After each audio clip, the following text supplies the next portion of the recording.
What's up, everybody? Welcome to the video. Chris Pinnell here, and we're breaking down the Thursday Night Football Showdown slate for DraftKings and FanDuel. The Chiefs taking on the Baltimore Ravens, which should be an amazing game. If you do enjoy today's video, make sure you have a like down below, subscribe to the channel if you're brand new, let's dive right into it. And as always, we'll start with the quarterbacks, and we're going to go position by position, but I think the most important thing with Showdowns is not really just talking about the players, it's how we construct our lineups. And at the end, I'm going to show you guys how I set up my optimizer. You can do it for any, doesn't matter. Or you can even just hand build this way as well.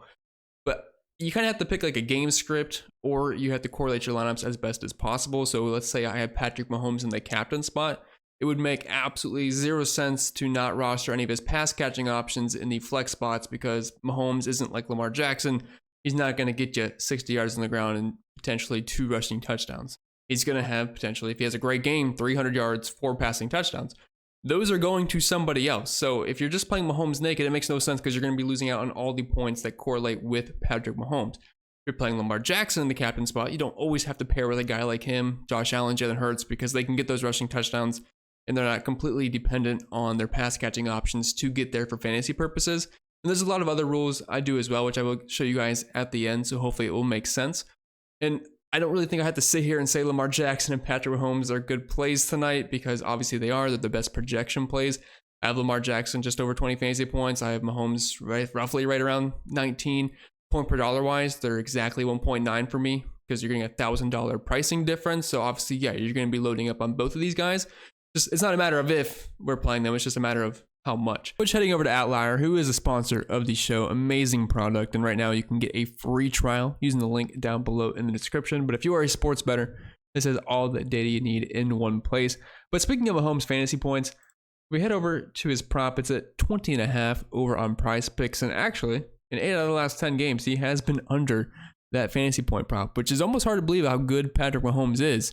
Only 2 games over that, the Raiders November 26th, and then San Francisco in the Super Bowl. I realize there's a new weapon in town, so all this data is not completely correlated to this weekend, but there's millions of props on here. It has all the matchups, data, and everything you need. Also some of the best insights out there for specific games.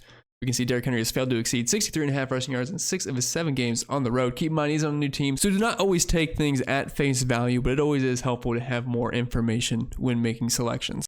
Now, on DraftKings and FanDuel, it is a bit different, because on DraftKings, you get the 1.5 multiplier in the captain spot. So if you're playing Lamar Jackson or Patrick Mahomes, I mean, that price is going way up. But on FanDuel, the price stays the exact same, so it's pretty easy to play just some of the projected best players in the captain spot, because it's really not hurting you whatsoever. That's not saying you're locking in the quarterback just because they project the most in every single lineup in your captain spot, because there's obviously a lot of random variance that can happen at a football game, but just trying to show you guys the difference there. So we have the Ravens on the road in KC, obviously not the easiest place to play, and both these teams had very good defenses last year, and they had very good offenses, so I think it's going to be a pretty fun clash.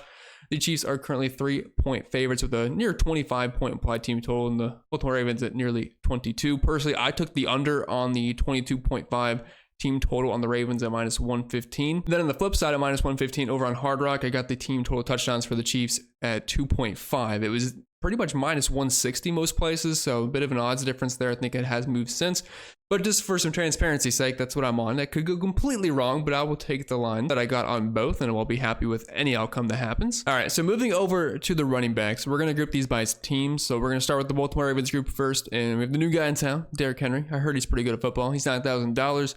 Justice Hill, more of the pass catching back, $4,400. Then you have Ali down there at a bare minimum, $200. I actually have him projected for a couple of points. So if you're looking for a complete flyer just to make some mega stud lineups fit, that is a route to go. Obviously, when you're rostering these pure pump plays, unless it's a situation where there's just a bunch of guys out and it's an obvious value, they are complete dart throws. So you should never be surprised if they get you 0 points.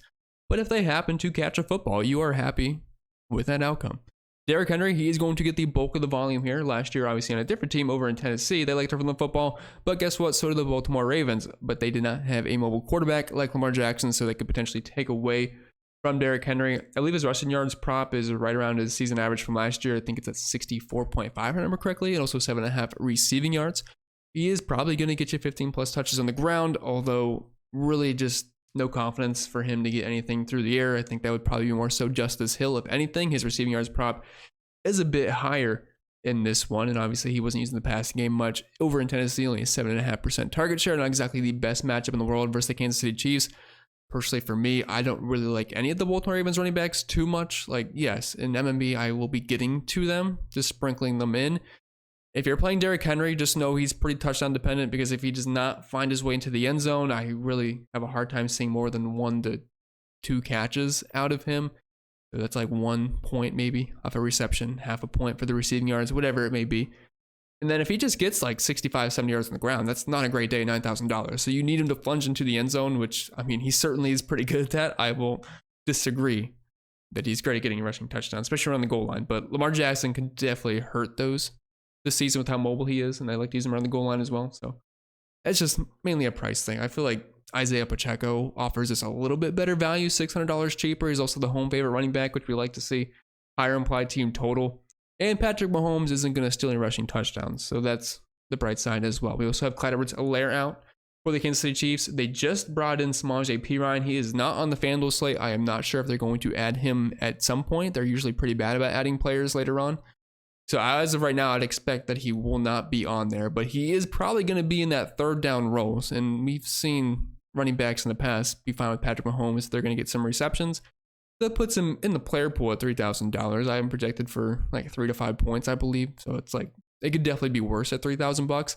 But Carson's still at $200. I have him kind of like Ali, just a couple of points for projection, but that could easily go up depending on how they want to use the RB2 in this offense. It could sway more towards Steele. It could sway more towards Samaje Perine. I don't think really anyone has a great idea as of right now, but if Steele is going to be on the field and get a couple of touches, that's all you're asking for at $200. So he is fine as a pump play, and I would say he's probably the best absolute pump play currently. And moving on to our pass catchers, we're going to start with the Chiefs here first. And we have Rashee Rice, the obvious wide receiver one in this offense.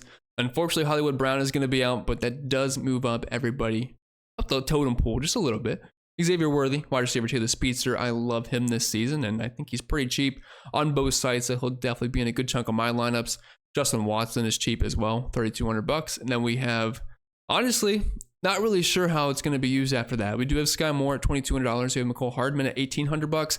I left him off here, but we also have Juju Smith-Schuster, who just signed. I believe he's $1,000. If you want to play him, I guess you could, but I'm not really sure if he's going to be on the field or not. But after Justin Watson, it's going to be a little bit of a guessing game there, because obviously Travis Kelce is basically the actual wide receiver one on this offense. So you're just picking up scraps at that point. But obviously Rashee Rice, he'll be the one that most people will flock to. Kind of a fair price point. I think at $7,600, he's cheaper than Zay Flowers, which, you know, I'll take the discount, $400 there for an offense that throws the ball way more. You're looking at Patrick Mahomes compared to Lamar Jackson. The Chiefs threw the ball nearly 38 times per game last year, and the Ravens were under 30. So just more opportunity. Typically the better, especially when you have Mahomes throwing you the football. So Rice makes a lot of sense. Obviously the matchup for either of these teams are not great, but not like there's other teams to pick from, so we're stuck with them. So obviously love Rice. His 17.9% target share last year and close to 7 targets per game was great in that offense. Worthy, he's going to be a firecracker. I do like that. And then, like I said, just kind of random guessing after that. And you're just kind of mixing and matching in your lineup. But I would be lying if I said I felt super confident in anybody outside of Worthy and Rashee Rice. Then the Baltimore Ravens, a team that doesn't throw the ball much. So once you get outside of their wide receiver one, and then you have the tight end one of Mark Andrews, it gets really, really murky. So Zay Flowers, the obvious guy here, nearly 7 targets per game with 24% target share. Tough matchup versus the Chiefs, but like I said, not like we have other teams to pick from. After that, we have Bateman, Aguilar, Walker, Alan Wallace, and then whatever else is in the depth. But there's just not that many pass attempts to go around. I do think the Ravens probably trail in this game, but I don't think it's going to be a blowout by any means. It's only a 3-point spread, so it should be pretty back and forth. They like to run the football. They have Derrick Henry. Probably not too many pass attempts to go around for me to feel confident in any of these guys outside of Zay Flowers in like single entries or 3 maxes, but once you're playing 20 max, 150, you're going to sprinkle those guys in. And then moving on to tight ends, usually not the greatest position, but we have 2 of the better tight ends in football and one of the GOATs, Travis Kelce. We'll start with the Chiefs here first. Travis Kelce, the obvious tight end 1. Then we have Noah Gray, tight end 2 here. And then we have Jared Wiley at $200. It's hard to trust a tight end 3 on a team, but back in the day, I've seen Blake Bell catch passes just on random showdown slates, so you cannot rule it out. He is in the player pool at $200 in case he catches a pass, but I wouldn't bank on it. Obviously, Kelce, if you have the money for him, great. But honestly, I'm not sure if I'm going to be getting much Kelce on this slate. Not because I think he's a bad play. It's just mainly because of the price point. I feel like we have somewhat similar upside with guys like Rashee Rice, Isaiah Pacheco, and then obviously if we like the 2 quarterbacks, I am just running out of money. Now, in tournaments, yes, if you are playing Mahomes, you have to get exposure to Kelsey. You're just going to force that in some builds. But my projections have him at 54 receiving yards and right around 5.5 catches. So it's not like I'm expecting a ceiling game here versus the Baltimore Ravens. So I'm probably going to have lower ownership than I would expect on this slate. And that's no discredit to the talent. We know who Travis Kelsey is, but he's not getting any younger. At some point, he's going to start dropping off a little bit. And that could maybe lead to me playing more of like a Noah Gray just to save $8,000 in some builds to get a correlated pass catcher with Patrick Mahomes. Mark Andrews on the other side, he's $3,000 cheaper on FanDuel, $3,200 cheaper over on DraftKings. I can see a lot of people going that route. We know the upside with Mark Andrews. Was hurt at the end of the year last year. Came in, I think he had like 2 or 4 targets in that game. Obviously, he wasn't much of a threat, but he was coming back from that injury pretty quickly. Isaiah Likely at $2,600, and then I wouldn't have any interest there.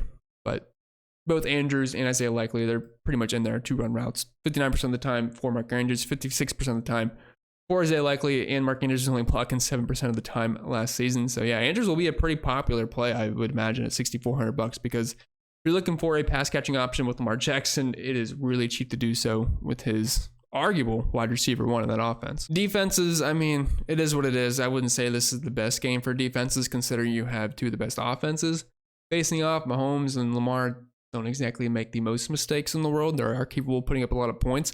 Be kind of contrarian to play defenses on this slate. Like they might make some lineups, but I'm probably going to have very little. I would have a lot more interest in just playing the kickers here because both these teams, if you think about it, both these teams can certainly move the football, but these defenses are good enough to at least stall drives. And these are 2 of the best kickers in football, Harrison Butker and Justin Tucker. So they both make sense to me. I have them projected for right around 8 to 9 points, which is fine at their price points. They have decent floors, but they do lack the ceiling of skill position players because they obviously can't score touchdowns. All right, like I said in the beginning, I was going to show you guys how I set it up for me when I build my showdown lineups, whether it be MME or even just hand building.